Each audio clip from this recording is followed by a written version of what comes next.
Welcome to the Deskbound Therapy Podcast, hosted by David London. David is a posture and mobility expert, yoga teacher, and certified online trainer. This podcast is about empowering desk-bound professionals, how to live their healthiest life, and move pain-free. Now, let's dive into this episode. Plan your schedule around your sleep, not your sleep around your schedule.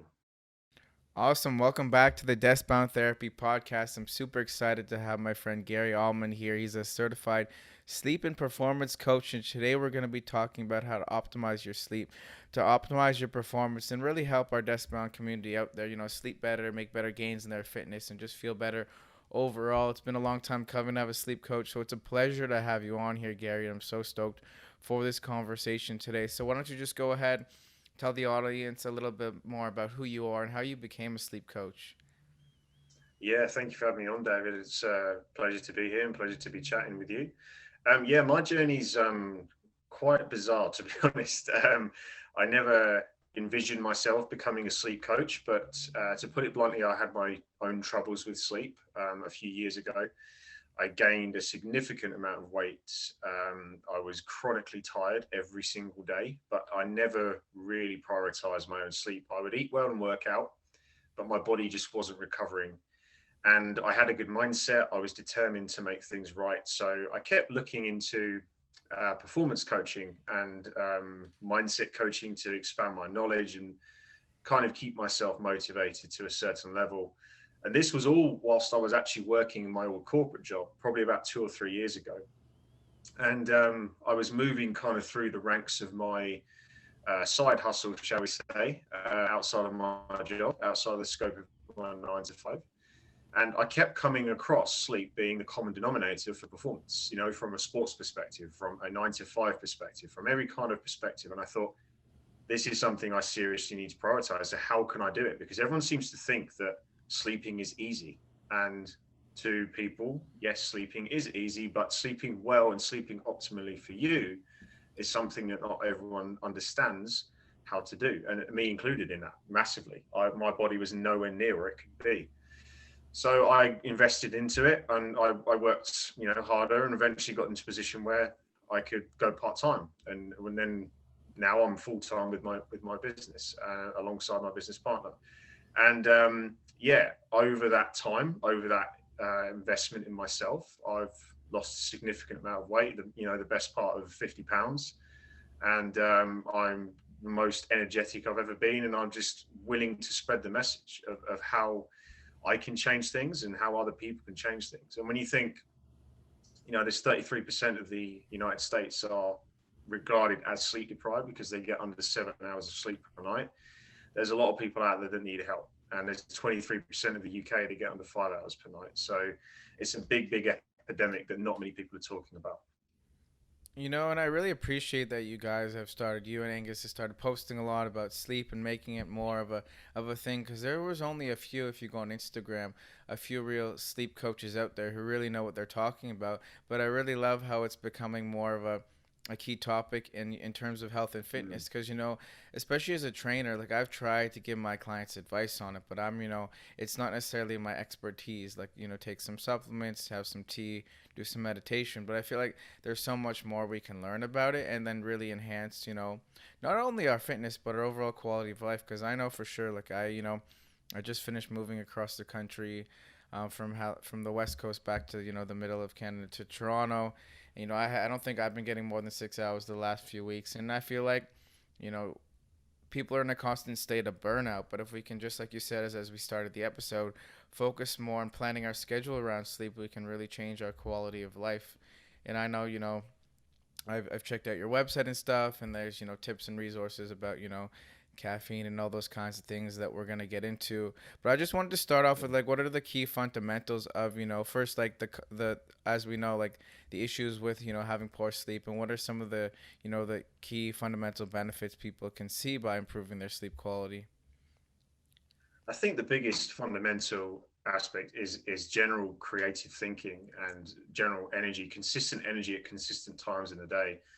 There's a lot of people where they have dips in energy and they have dips in creativity. And then as a result of that, they become really stressed over the lack of performance or general lack of, general well-being, shall we say.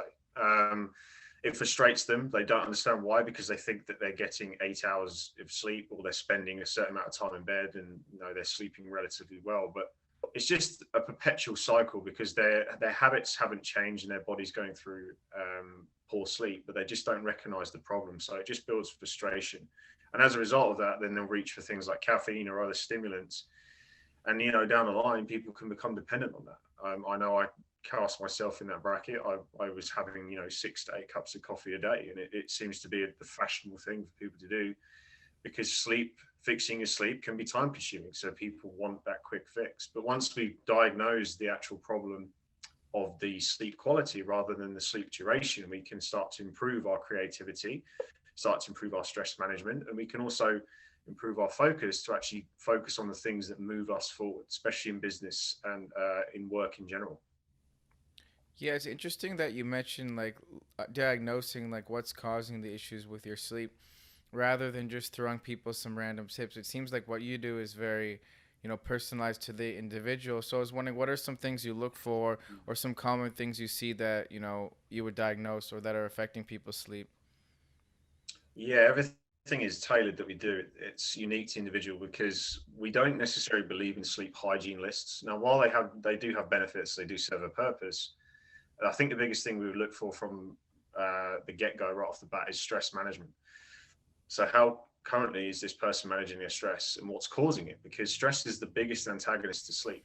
90% of the people Angus and I work with have stress problems that has kind of either been triggered from a specific event, or is continually being triggered day to day by their life and their environment.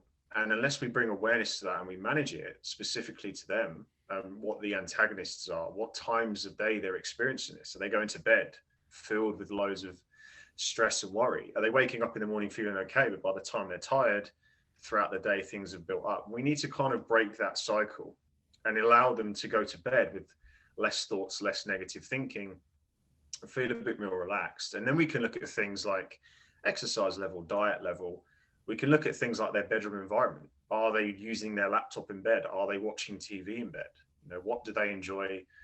What don't they enjoy day to day? Things like this can all build positivity around sleep, and also build negativity around sleep if they're done in the wrong way. So this is where we try and look for a 1% gain every single day with the people we work with, rather than trying to give them a generic list that we hope will stick.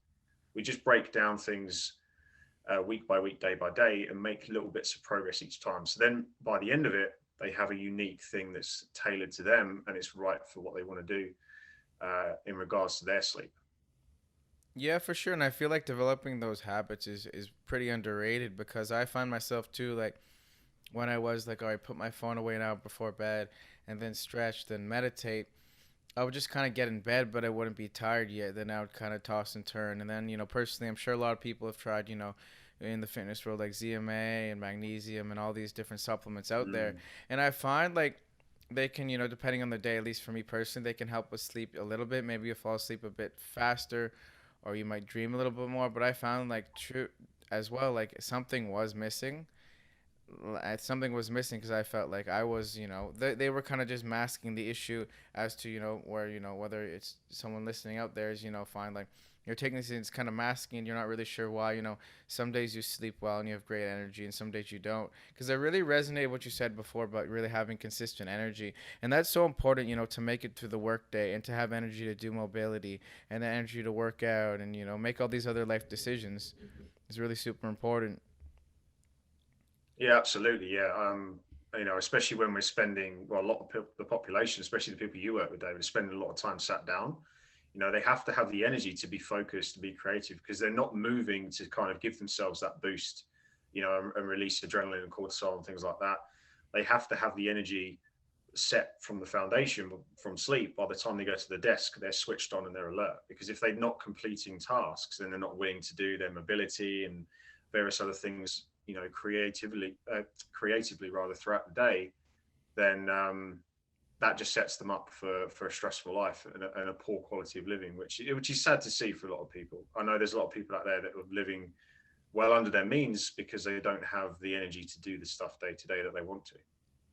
Yeah, it's interesting because just like you said, like just because you're getting older doesn't necessarily mean, you just sleep less or your sleep is just naturally going to be bad. And I think it's a similar concept to what I tell people, just because, you're getting older doesn't necessarily mean you have to have poor posture or you have to live with chronic pain. Like I feel like a lot of people just kind of accept that, I'm just not a good sleeper, and they associate their identity with that versus kind of, you might go in this with your clients, like changing their whole mindset about sleep, because I feel like just that mindset and that educational piece can be really powerful. And so I was wondering if Mm. there's any like tips you have for that, for changing people's perspective around whether why it should be important or why they should make it a habit, or just to, like, care about their sleep in general.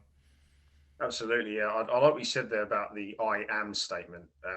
I am this way, I am that way. That's one of the things I've heard quite a bit. I am a poor sleeper. I am always tired.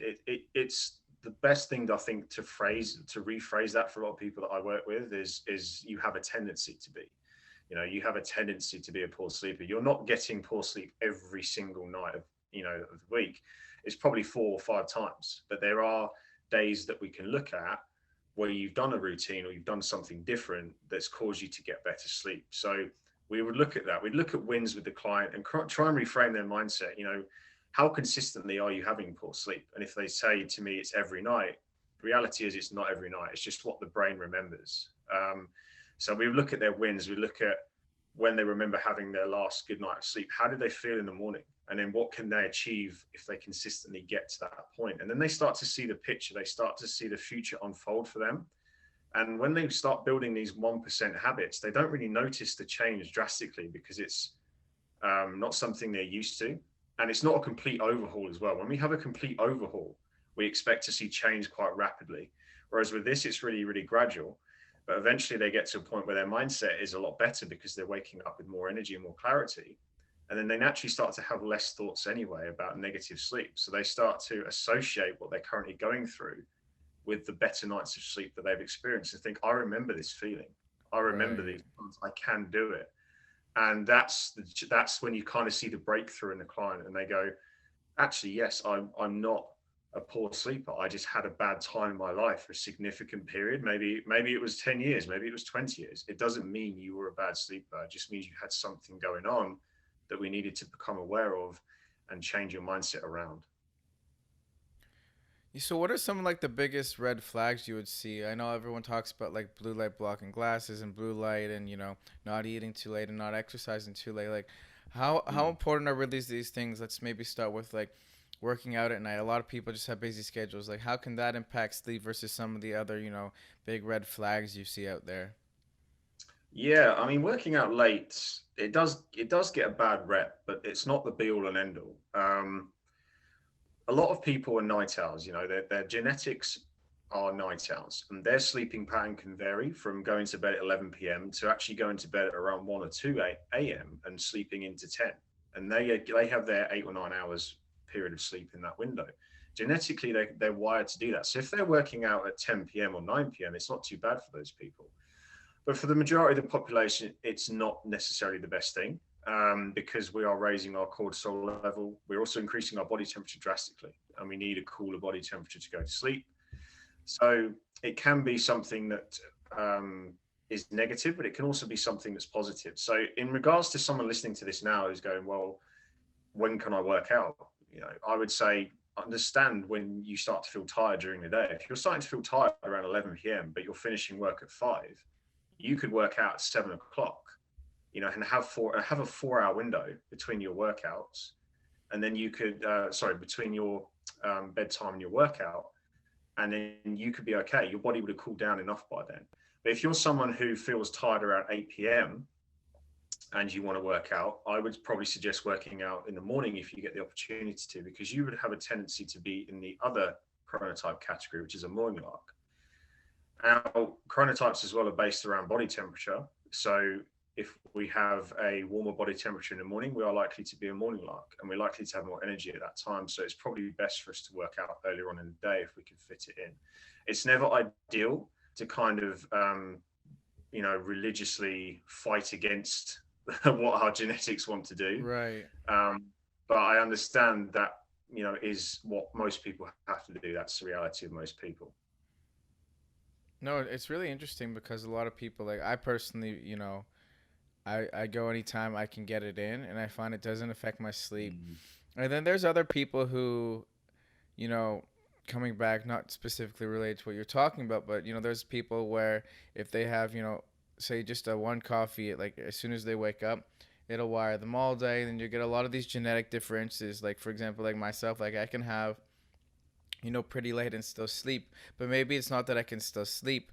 Maybe it just doesn't keep me enough to affect my quality, or it's, somehow like affecting my quality without me even knowing it. Because there's some people who can't even fall asleep, or there's, people who will really be up there on the caffeine because they have, a faster genetic metabolizer, but, subconsciously maybe it is actually affecting their quality, which is those differences are super interesting to me because not everyone is super aware of how their body operates, and not everyone's like in tune with with themselves. Absolutely, yeah. I think there's three basic questions we ask people, to kind of understand where their tendency would lie with their energy throughout the day. So if I said to you, David, if I asked you to set a world record in the gym for a deadlift world record, when would you do it? 4 p.m. Okay, so with that answer alone, you can't.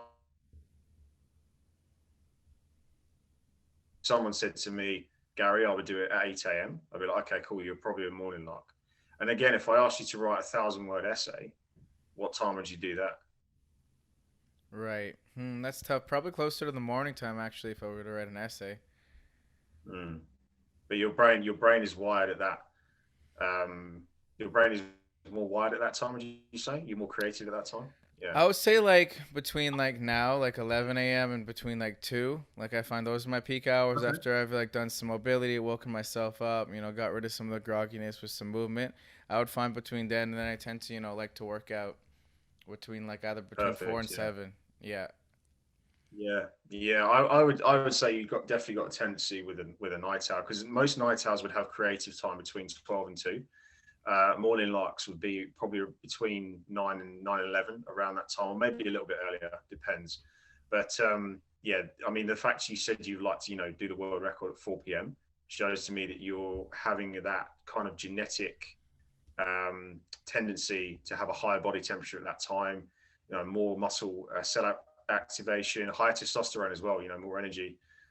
Same for women as well. Their hormones will be higher at certain levels, and they'll think, "I feel like I'm invincible now, and I can go to the gym and get a great workout in." So that's an example of our genetics and our natural rhythm, our body's internal clock, which we call our circadian rhythm. So, two simple questions there. The third one just being, when do you feel most energetic? If most people say, "I love the mornings, I can get up at 5," again, likely to be a morning lark. If people say, "I'm energetic around 4 to 7 p.m., likely to be a night owl. So it just puts things in perspective because I saw it when I asked the question on the screen. You kind of sort of looked up and thinking, yeah, actually, yeah, when would I do it? Because people don't really think about it. We just go around this continuous cycle and just do our day as it suits us. Yeah, it's interesting because when I was working a desk job as a software programmer, I was always constantly tired. I found like I wasn't moving my body. I was maybe I slept enough. I was like I had to be at work for 9 and wake up pretty early because it was pretty far commute, and like even just throughout the day, like I feel like a little bit's the culture like in the programming world, like you're drinking a ton of coffee, head down writing a bunch of code, and I found like even when I tried to sleep well, I was always constantly tired throughout the day, and I know a lot of people too. Like even on days where like it's funny because like some days like our energy's up here, some days our energy's down here, and does that all come back to sleep, or how much of it is just our mental fatigue and the role it plays into stress, like we talked about before? Yeah, you could pretty much link 90% of that back to sleep quality. I mean, we would look at how much daylight exposure you're getting. I mean, even just getting outside and getting some oxygen can be so crucial. Get some fresh air, waking the brain up, and sunlight's a massive trigger as well. If we're spending a lot of time indoors, then we're not getting the right signals to the brain from light, and light is the trigger. The Earth goes around the sun, and that's how the cycle works. Light is energy to life and to human beings, and if we're not getting the light, we're not getting the energy that we need, and that's how we're wired biologically and physiologically. We are wired to receive light signals through the retina in our eye to the brain to give us energy. So how many times have people go on vacation they're in a sunny climate. You know, they've moved from traveled from the East Coast in December down to the Caribbean. Instantly, you feel better. Yes, you're on vacation, but you'll also feel more energetic and happier because you're getting that sunlight and that warmer climate. So, if you're spending a lot of time indoors, I know it's, you know, anyone listening to this in a part of the world where it's winter time right now and it's really, really dark. I mean, look out my window now and it's pitch black. So if you're getting sunlight at that time is difficult. I understand that. But I have a ring light here, you know, for this camera. And that is enough artificial light for me to actually have energy and focus at this particular point in the day. It doesn't have to be sunlight every single time. But if we just stay indoors and we get limited light from our devices we're using and various other aspects of our environment, especially a light over our head, it's not really getting into the eye as much as it can. So think about your environment. Think about what you can optimize in the winter. In the summer, obviously you can get outdoors, but that would be a massive sign for energy first. And then things like caffeine intake as well. Just how much caffeine you're having, what time you're having the caffeine during the day, especially with the job you had, David. I would look at those things first. No, really cool and really insightful information there. Because I know light's super important, but I didn't realize like using, like artificial light, it would have the same benefits, which is super cool. Because one thing I used in the past, I don't currently use, is one of those kind of sunrise alarm clocks where instead of like, jolting my body because I could be in the middle of a sleep cycle, just because it would slowly increase the amount of light shining onto my face until the desired time, starting with 30 minutes before. And I felt when I was using that, woke up a lot more restful versus, an aggressive alarm just kind of stresses you out to start the day. So I was wondering if there are any other, sleep Yeah. aids you recommend, or if you can touch on, different, things like waking up and how that, and then sleep cycles and how that can impact your sleep quality. Yeah, sunrise alarm in winter, absolutely fantastic. We want to try and keep our circadian rhythm and our body's clock as close to what we would experience in the summer as we can throughout the winter. Hence why I have this light here now. I mean, it's 20 past 4 in the evening over here, in the afternoon, shall I say. Like I said, it's pitch black outside. So in the summer, I'm not going to be experiencing that. So I still need to be getting the light in to keep my sleep as close to as optimal as it can be. But in regards to sleep cycles, when you said there about an alarm waking up, it's really interesting because people set their alarm and they're for the same time every day pretty much, but their bedtime can vary. So there may be days where your alarm goes off and you were kind of awake anyway and your alarm's gone off and you're like, okay, I feel pretty good. But there are days where your bedtime may have shifted by 30 minutes or so, and suddenly the alarm goes off and you wake up quite startled and shocked and you feel groggy. Now, that's usually because you're in the bottom of a sleep cycle. So most people would need to experience between 4 or 5 sleep cycles per night, which is 6 to 7.5 hours. Now, it's not optimal, but if someone needs to focus on sleep cycles, that's where we would start you. And then we would look to ladder you up accordingly.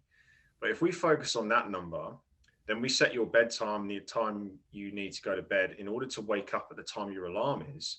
We'll have a good understanding of the quality of cycle you're getting. So say, for instance, you need to wake up at 6 a.m. We would then work back in 6-hour or 7.5-hour segments to give us the time that you need to be asleep. So by the time your alarm goes off, you're actually coming out of your last sleep cycle and your body's coming to. Your body temperature is starting to raise. Your body is slowly waking up. So that when that alarm goes off, you're not so startled, you're not so stressed. You are ready to wake up anyway. Now, if you hit the snooze button, you start to go back down into another sleep cycle. That's when you feel groggy when that alarm goes off again, because you were in the middle of deep sleep or REM sleep or transitional light sleep, non-REM stage 2. You suddenly wake up from that, you're going to be more stressed and agitated because the body hadn't finished doing the work in the cycle that it needed to do. So hitting snooze is one of the worst things you can actually do. So if you can get enough light in the morning and you can figure out your sleep cycles by setting the time you need to wake up, working back in 90-minute segments, then they're the two biggest things you could probably do in the morning, especially at this time of year when it's short on light outside. Yeah, it's really interesting because in the past I had this app. I don't use it anymore. But when I was in my studies in university, it would tell me, I would say, I want to go to bed at this time. It would say what time to wake up for a certain number of cycles. And I found that really helpful. And I totally forgot about it until now. But I remember my sleep would be a little bit better because even if it was 6 hours, it'd be like I would set my alarm for the time it told me to get enough cycles to where I felt like I could be rested. And I did that for a while, and it was pretty cool. And I think a lot of listeners out there can start to think about that now, and really use that advice is to really think how many cycles they're having versus the time in bed is just so common. They're like, yeah, I'm in bed for like 10 hours, but man, I'm sore from my workout and I'm tired and I can't move today, and just like a lot of Mm. a lot of that vicious cycle of poor quality sleep. Yeah, yeah. If we focus on the cycles, it's a smaller number to actually focus on than the hours that we need, the duration. So if we focus on quality over quantity, we can focus on 4 or 5 cycles, then get to 6 and maybe 7 if we need it. But if we're focusing on just hours and we're clock watching, that's just building stress and anxiety around sleep. Yeah, because I know too, like the people who have on the Apple the health thing, and you can easily turn the knob, be like, yeah, I'm gonna go to sleep later and later and later, and eventually it's like, am I getting any sleep? Because like I find too, like you gotta be in bed like before your bedtime, otherwise you're not. Because it takes, I'm sure you could talk about like how to fall asleep fast or how long it should take you to fall asleep. Because I feel like that's something that also isn't really discussed. Because people be like, yeah, I'm in bed at 10 and I wake up at 6 and I get 8 hours. But really, you probably don't fall asleep till maybe 30 minutes later. Hi, my name is Sandy, and I work with David with Deskbound Therapy, and I've been a client of his for a year and 7 months now. So his mobility work is great. I do his online training as well. I think it's fabulous how even though he's still not there in person, but you still have the connection and like the corrections of the movements if you need to. He's very much on top of just the program itself, how you're feeling, how your body's reacting to certain movements. There's certain movements that maybe aren't doable for what you're able to do. So he understands that and works with you on that. So I originally had gone to see him with a lot of knee stiffness, and I do have arthritis in my knees. So I am challenged in a way, being flexible and movements and certain exercises and that. But his program is great, and he does work with you. And just, like today, I'm able to, squat and do deadlifts, and my balance work was actually kind of horrible, but with his work I am able to stabilize, and it was one side I would like twist too much and another side, so it kind of balanced me out a little bit. So it's fabulous, and I would highly recommend using his program, especially with the mobility. He's always encouraging to like stretch and do your mobility work throughout the day, morning, nights, afternoons, at your desk, and so forth. So it's really good. So yeah, it's a good program. So I highly recommend them. Mm. Yeah, sleep latency is a topic that's really interesting. Just quickly, the optimal time would be between 10 and 20 minutes to fall asleep. If you're falling asleep in kind of less than 10, there may be an element that maybe you are a little bit sleep deprived, maybe you just kind of pushed it hard. If it's consistently less than 5 minutes, that's a problem. If you're getting to bed and just going out like that, you are sleep deprived and your body just needs the rest. You're not getting enough quality sleep during the day, during the night, and then maybe enough exercise during the day to actually allow your body to do the work it needs to do. Yeah, for sure. That makes sense because I know some people take forever, and there's those nights where you just can't fall asleep. So I was wondering, what do you recommend when you wake up in the middle of the night and you can't fall asleep, or you wake up and you can't fall back asleep, or you just can't fall asleep in general? And I know that happens to people a lot. I find especially too, some of my clients or some of my friends even, after a night going out drinking, you can't fall asleep, or a stressful Mm. work day, or you watch a stimulating show, you just, got a lot in your head and you're just like thinking about it all night. Yeah, I think the two biggest things are probably journaling and breathwork. Breathwork may sound a little bit woo-woo, maybe a little bit too spiritual for some people. But I mean, if you spent 5 to 10 minutes just kind of grounding yourself with your breath, it would be a game changer for a lot of people because it would lower your nervous system activity, especially the sympathetic side, which is activated if you're watching a high intensity movie in the evening, or you're out with friends, dancing, partying, whatever you want to do, and you need to get some sleep in. Lowering that systematic response, moving yourself into the rest and digest side of the nervous system, can all be done through breath, and you'll feel more relaxed. And then likely you can drift off. Now, the other side of that is journaling as well. Now, downloading our subconscious mind is the easiest way I can put it. There are a huge amount of people out there that will go to bed filled with anxiety and worry about things that might happen, things that won't definitively happen, but they'll be worrying about them. If we're bringing conscious awareness to that by writing it down and going, actually, what can I control about this scenario? What can I not control? Or how does this actually impact me in reality? We can't do that in our mind because the mind is always trying to make us perceive a threat to keep us safe and help us feel safe. That's why your mind races, because it's trying to keep you safe about something that might happen in the future. You don't know definitively that that thing is going to happen unless you bring awareness to it by writing it down. And you can split that up and you can go, if I do this task tomorrow, that is unlikely to happen. But if you keep that in your mind is just going to manifest that and kind of format stories in a way that make you feel nervous and anxious all the time.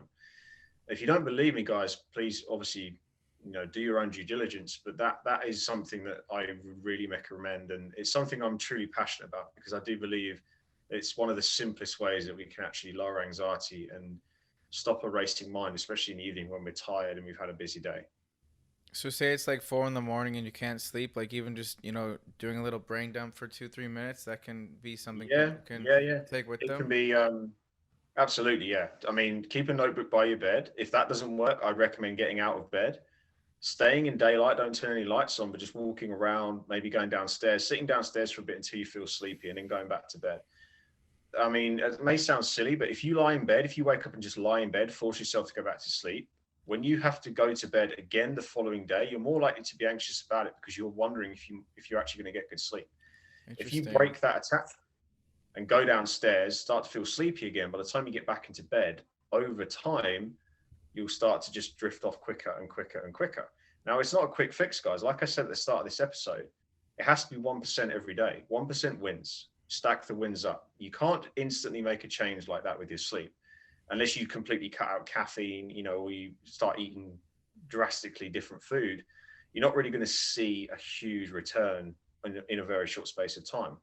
But over time, your body will adapt and you will be able to go back to bed and fall asleep again. And then eventually you'll be able to get a good 6, 7, 8, 9 hours of quality uninterrupted sleep. And then you'll start to form a new emotional attachment to your bedroom and trust that you can go to bed at night and not wake up. I feel like the 1% thing is really where people struggle with in terms of like making it a habit. Because I feel like there's some days where people, for example, like want to focus on their sleep and then they got caught up in life and then maybe they're trying to do too many things at once. Because I know for me personally, I journaled for, this was like a year and a half ago, and I did it every night before bed because I was working with a meditation coach and he had me doing these meditations, kind of like breath work and journaling before bed. And I found that did help, but I found, I kind of lost the habit once we stopped working together. So I was wondering, like, what are some things you recommend in terms of helping people, if they have resistance towards journaling, or if there's a specific structure about how they should write their thoughts down that's the most beneficial? Yeah, I think it's just gradually implementing a time limit on it. I mean, people that have resistance to it, I would literally set a timer for 1 minute and just write one paragraph, if that, or write a few lines and just get used to the habit. Then eventually you'll be doing it for 5, 10, 15, 20 minutes and you'll kind of be in a flow. I can't necessarily specify a routine for journaling or a kind of structure. I've kind of given a generic answer, what I previously said, but it's all about finding your flow. I mean, right. I would journal different to my partner because I don't understand how your brain works. How does your subconscious mind work? What do you want to write down that makes you feel better? Maybe you write something down that you're looking forward to in the future, just to kind of ease your mind. Maybe you write something down that you've accomplished in that particular day. However you see fit, you just got to try and put a positive spin on it. Now, if someone does have resistance, I would suggest doing it for 1 minute, and then we do it for 2, then we do it for 3, and then they become used to it.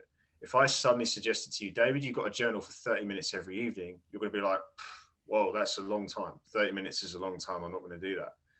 But eventually you'll be doing it. You won't even be looking at the clock because your focus and your intention will be on the journal and getting a good night's sleep. Now, I mean, it doesn't have to be a psychotic evening routine, but it can be based around a simple task such as journaling. Then once you feel relaxed, maybe you do some breath work, maybe you have a hot bath, and chill out and relax.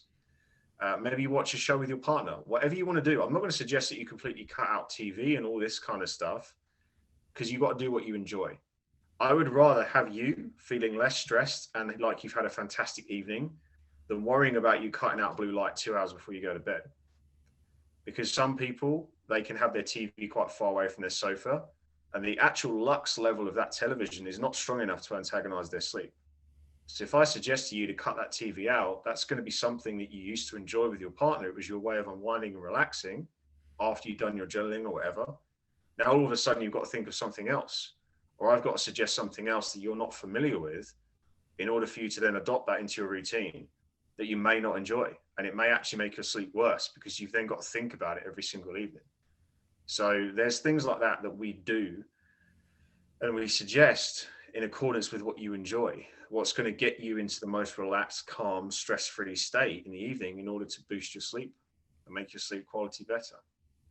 No, that's actually huge. I had no idea the distance of the light actually had an effect, because all you hear about is, no phone 2 hours before bed, wear your blue block glasses. But it's cool to see, because like for me personally, I like watching TV. I watch TV in foam roll before bed, and that helps me that's how I de-stress. I release the tension in my body. And I wear the glasses, but it's interesting to know that maybe I'm overdoing it, or maybe it's just not taking away something you like. Because if I didn't watch TV, I probably like that's just my routine. So it's not to tell people you need to cut all these things out of your life, because that's adding more stress somewhere else. But it's finding Exactly. the right balance for them. Yeah, exactly. We have to find the balance. Now, there are things that you would need to possibly cut out. If you're having 10 cups of coffee a day, I'm going to suggest that you cut down, because that's really going to mess your sleep up. Now, like you said earlier, your caffeine sensitivity can vary based on your genetics. But if you have a lot of caffeine in your system, it's going to be an antagonist to your sleep. So your body's going to be trying to get rid of that caffeine in order to improve the sleep. And I won't go into too much into caffeine because it's something that I can talk about for a long, long time. But things like that would be stuff that we would look to drop. But in regards to watching TV, the only change I would make is if you are too close to the TV, maybe move your sofa or sit on a different sofa and move a bit further away. If you're staring at a screen like I am now, my laptop screen is quite bright at 9, 10 o'clock at night, that's going to be enough to throw your sleep off, because you're getting light into the body when it's really dark outside and it's late in the day. And that's going to upset your internal clock. But if you're getting, if your TV's like 10 feet away and you're watching that and the light's just kind of flickering in the corner, it's not too much to disrupt your sleep. And that's what people enjoy. And that's where we can kind of step in as a coach and go, okay, what do you enjoy? What do you not enjoy? What are your daily habits? And then we can build a plan in accordance with what they want to achieve without being without bringing too much disruption into their life currently. And like you said, causing more stress from another area. And I really like how you guys focus on, diagnosing the issues, helping people get, a little bit better each day, and getting into these routines that work for them. And you're not so much as pushing a bunch of, supplements. I'm sure they have, their time and place. But it seems Yeah. it seems like if we just focus on that and not the habits, like I said earlier, we might not really be improving our overall quality. We might just be taking a bunch of supplements. So I was wondering, like, are there any times where you would recommend some sleep supplements, or you guys are more kind of holistic in what we've talked about previously? Yeah, maybe we would recommend supplements as kind of a cherry on the cake. Once we've exhausted every avenue and every aspect of holistic coaching, if the person still wants that little kind of 5%, then maybe we would suggest a magnesium supplement, or an L-tryptophan supplement, or an L-theanine supplement, or something like that. I wouldn't suggest melatonin personally. I don't believe in it. I don't believe it being a good supplement. There'll be people out there that will debate me on that, but if you take melatonin, you're going to stop your body's natural production, or you're going to really hinder your body's natural production of melatonin, which is not really good for sleep. And there are, like I said, there's a lot of other things that we can look at before we consider that. But those are the supplements, the 3 supplements I just listed there, with the exception of melatonin, are the ones that I would suggest to a client. If they got to the end of the program and they said, my sleep's, drastically improved, however, I've got this coming up, or I want this little bit more, then and only then will we suggest supplements. The problem I see is people will reach for the supplement first because it's convenient and quick, without addressing the stress or the poor diet or the lack of movement or their poor environment they're sleeping in first. And then when they take the supplements, they don't see a result. They don't understand why, because they've attached all their emotional outcome and their emotional result on that supplement. And then they believe the supplement doesn't work, when in reality, they have a lot of other things going on that they hadn't addressed. And then they diagnose themselves with a sleeping problem. I have a sleep problem. Or they go and see a doctor and they get diagnosed with sleeping pills. Now, that's a big, statement for me to make. But I've seen it happen from my own personal experience, because everything has to be quick and everything has to be now in society. We haven't become used to playing the long game and looking at things from a different perspective. We've become used to chasing a quick result. And unfortunately, that happens a lot of the time, where we just go and see somebody, or we diagnose ourselves with a label because we haven't achieved the result we want in a short space of time. Yeah, definitely a lot of information there, but it's true. We naturally don't want to play that long game. And I think that's where it benefits to having someone like yourself as a coach to keep you accountable in terms of actually improving your sleep quality for once in your life. Because, it can be hard to do on your own, and accountability is so huge. And so I was wondering, like, in terms of, like, your clients, for example, what are some of, like, the biggest results you've seen, or some success stories you've had in terms of, like, people who've, you guys have helped, if there's anything you can share, but anyone specific or anything that really stood out for you in your time being a sleep coach? Yeah, I'll share a guy I actually finished working with last week. He managed to drop 8 kilos in 6 weeks by changing his sleeping schedule and actually allowing his body to recover. Now, he runs a 7-figure marketing agency, and he's also does mixed martial arts. So he's a busy guy. He's mentally and physically, and he wasn't allowing his body to recover, and he was unconsciously eating poor foods because his body was craving energy. And we kind of got to the bottom of that with what he was putting his body in, like quick fix carbs and high processed food. So yes, we did kind of alter his diet, but the main thing we did was focusing on his routine, his stress management, and his environment, and kind of disassociating his bedroom with work, because he had a big attachment to that. His bedroom and his office were kind of where he did his work, where he did his thinking. We broke the two down, and when he got into his bedroom now, he knows that it's his sanctuary and his place of rest and relaxation. And because his body is recovering better, he's actually burning calories while he sleeps, more than he'd ever burnt before. Now, if we get a person into a really good optimal place, they'll burn around 50 calories an hour whilst they're sleeping. So once we get that sorted, we then balance the hunger hormones through better sleep management, and obviously the body and the overall nervous system and function of the body is working better. So the hormones, ghrelin and leptin, to give them the scientific name, are more balanced. Then we crave less food from a quick energy perspective when we wake up. So that's the long sentence, the long way of putting it, but that's the result we saw. So he naturally lost that weight because he was sleeping and recovering better. And then he's got more energy to put into his business. He's got more focus and more clarity and more productivity around that. So I think that was probably one of the biggest wins that we've had. Just giving him more time back in the day, because this guy was spending like 10, 11 hours in bed trying to get sleep, trying to recover. Wow.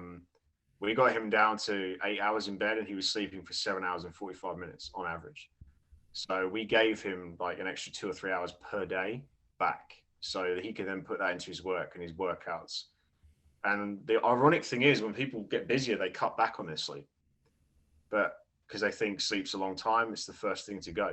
They'll work an 18-hour day and they'll sleep for 6 hours, or they'll sleep for 5 hours, but the negative impact of that is down the line, you make poor decisions, you don't get your work done, then you're busier and you're busier and you're busier, and you never actually address the problem of where your energy and your productivity is coming from, which is your sleep.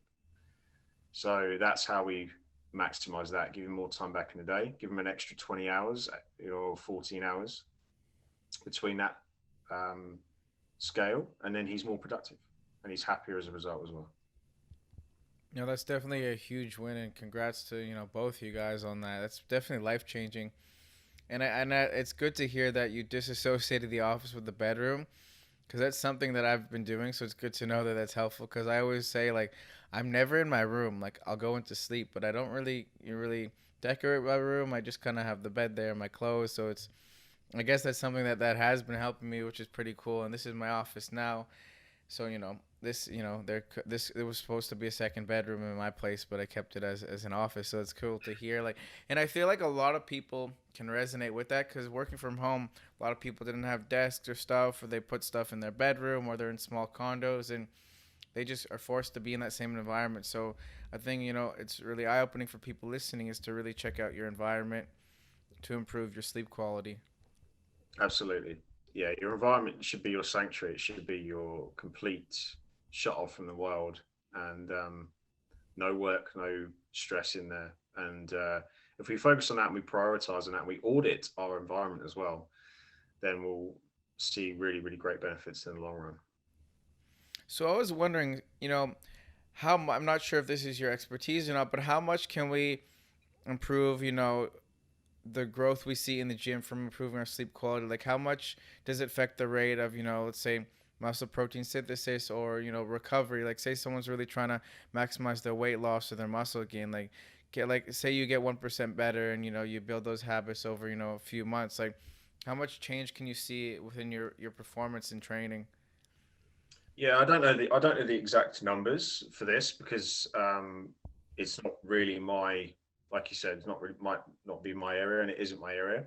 But I just know that when people are working out and they're balancing their recovery as well, that they're going to see the gains in a quicker time frame. So, for what I know from the science point of that is when we're resting, when we're recovering properly, human growth hormones being released from the pituitary gland and the glymphatic system in the body, especially from the muscle perspective, is washing out lactic acid. So if we're not getting the sleep, that work isn't being done. We're not releasing human growth hormone to recover. We're not releasing glymphatic, cerebral spinal fluid from the glymphatic system to remove lactic acid. So things like that are really, really basic. I mean, that's what the body wants to do. It wants to remove toxins and it wants to release proteins and hormones that are actually going to help the body recover. Now, from a weight loss perspective, obviously the metabolism is going to be affected if you're sleep deprived. You'll see results. I mean, lifting weights, you'll see results even if you have full sleep, but you're never going to be the best person you can be if you're not prioritizing your recovery. Stress plus recovery equals growth. It's not just stress, and no recovery. You will grow, but you'll never be at your best. You'll never be at your peak. And if there's an athlete out there that is sleeping 4 hours a night and performing at their best, I want to meet you because I'm yet to see anyone like that. No, I think that was my favorite quote of the episode. It's stress and recovery equals growth, not stress.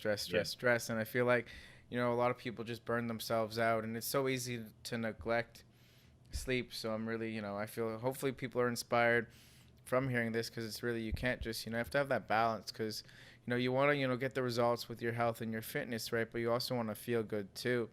And that's where, sleep is the king for sure. So I was wondering, I have one last question for you today. If you could touch on some of the do's and don'ts in terms of, maybe eating before bed and like the different types of food that can affect sleep and enhance sleep. Yeah. So do have your last meal 3 to 4 hours before your bedtime, if you can. If you can't, try and avoid carbs, especially high carb, high processed food. Protein and fat is where we want to be. Now, the reason behind that is it will balance your blood sugar. The protein and fat will help balance your blood sugar. Now, healthy fat is what I'm talking about here. I'm not talking about eating a pizza or with loads of chicken on it and stuff like that. And I'm talking about having a good balance of food. Now, I'm not a nutritionist, so I'm not going to go into specifics, but that's how simple we keep it with our clients. If we're having a high carb food in the evening, 3 to 4 hours before bed or less, it's going to sabotage our blood sugar. It's going to raise the blood sugar. And then the body needs to lower the blood sugar level to actually get good sleep. So when that's coming down, whilst we are sleeping, whilst we're drifting off, we're more likely to wake up because the blood sugar level is fluctuating throughout the night. So if we balance the blood sugar first by having protein and fat in the evening, the majority of the food that we be in that that category, then the blood sugar work is already done. We can go to bed, and we can actually, it's one less thing for the body to sort out and the body to fix whilst we're recovering. It's the same if we have alcohol. Now, in the evening, obviously, alcohol is going to sabotage sleep anyway. But as a side effect of that, alcohol gets broken down as sugar, stored as glucose, raises the blood sugar, leads to more times that we wake up in the night. On top of that, the alcohol is a sedative, so it doesn't induce good quality brain activity, especially with REM sleep. We're going to wake up more. We're going to probably get knocked out quicker when we get into bed, but we're going to have poor sleep. Even if we stay asleep for the entire night, we're still going to wake up and feel rubbish. So think about your blood sugar, think about the food you're eating. We don't want to have a massive pile of carbs, small amount of protein, small amount of fat. We want, if we really want to have it, a small amount of carbs, protein and fat. But if you can stick to that, you're likely to feel better. I think the golden rule is 3 to 4 hours though for your last meal before bed.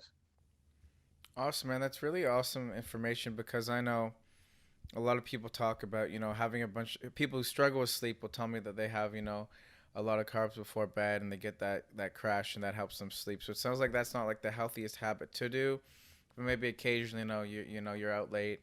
I guess that's why after drinking, people will have, some fries or some nachos, some carbs, maybe to help them sleep. I'm not too sure about that, but it's definitely interesting, because I personally, like when I train late, say I train like 7, sometimes I'll eat dinner at 9 and 10, but I won't sleep till, sometimes that's life. And I eat dinner at 9 or 10 and then I go to sleep. But it's interesting to see like the effect of maybe it'd be better to, have a bigger meal, push the training back a little bit, and then give myself more time afterwards to kind of let the blood sugar balance itself. So I think that's something you can personally help your clients kind of figure out what would look like best for them.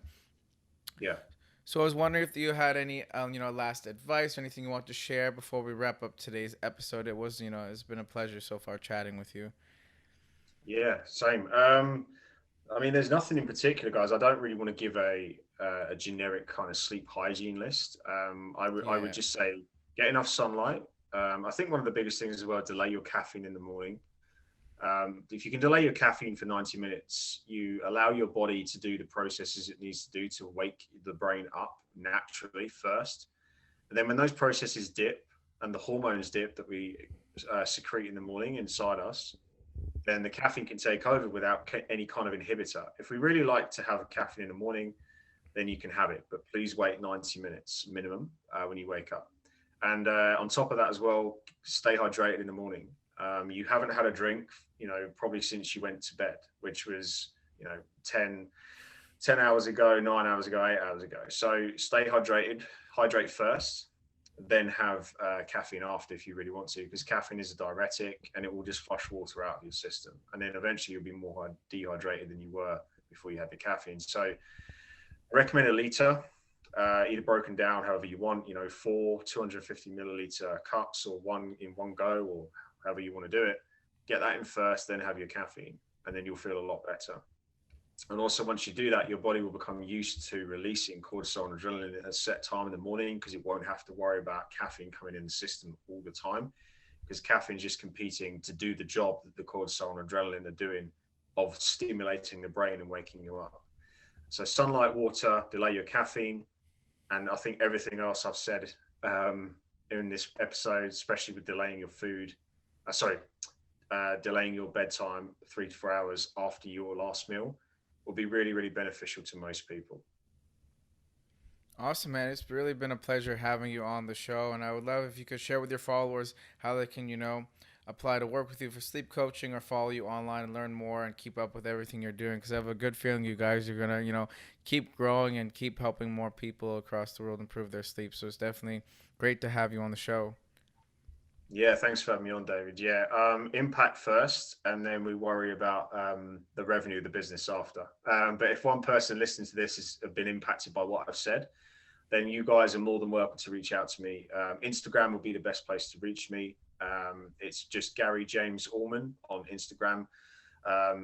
My surname, people mistake sometimes. They don't know how to spell it, but David will put it out in the description of the episode. But yeah, Gary James Allman, all one word, or Gary J Allman on Facebook. Either way, guys, you can message me and I'll share some more tips for you. And create more impact through optimal sleep. You heard it first here, guys. He's the new Gary V. It's the Gary J. So I'm super excited. Again, thanks for coming on the show. If you like this episode, feel free to leave us a 5-star and review on Apple Podcasts. It'll help us grow the podcast and the Deskbound Therapy movement. Thanks again so much for listening, and stay tuned for the next episode.